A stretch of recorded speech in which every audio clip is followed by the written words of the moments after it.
Welcome to Sunup, everyone. We begin today talking about the possibility of nitrates in forage, a possible concern for cattle producers amid these hot temperatures and, of course, the recent rains.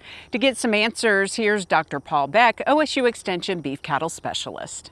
So we always talk a lot about nitrates and prussic acid toxicity. That's one of the big concerns of all producers, even the really experienced producers. But whenever new producers start hearing about this, it's a major concern just because they don't know very much about it. Nitrates are an accumulation of intermediaries in nitrogen metabolism by the plant, going from elemental nitrogen all the way to crude protein. When that gets interrupted by slow growth, these nitrates accumulate in certain types of plants, and those would be our Sudan grasses, Johnson grasses, and those upright growing grass plants.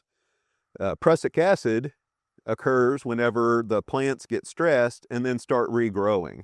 So we have plants that are severely stressed, they stop growth, they may accumulate nitrates at that time. We get a rain, they start regrowing, and those stressed plants will have that prussic acid toxicity.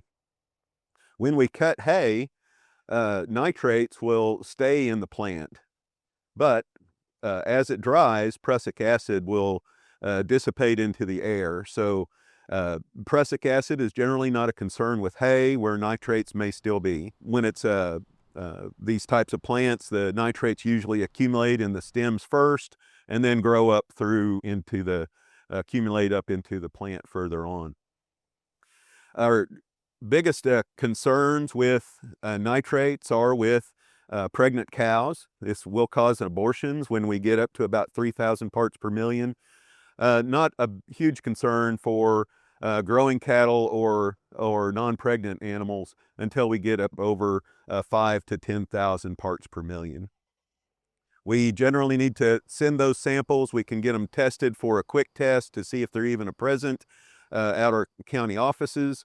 But if to get a real definite answer on how much of those compounds we have, we need to go to our OSU SWAFL lab to have those analyzed. For a link to these resources and more information on prussic acid and nitrate toxicity, go to the Sunup website.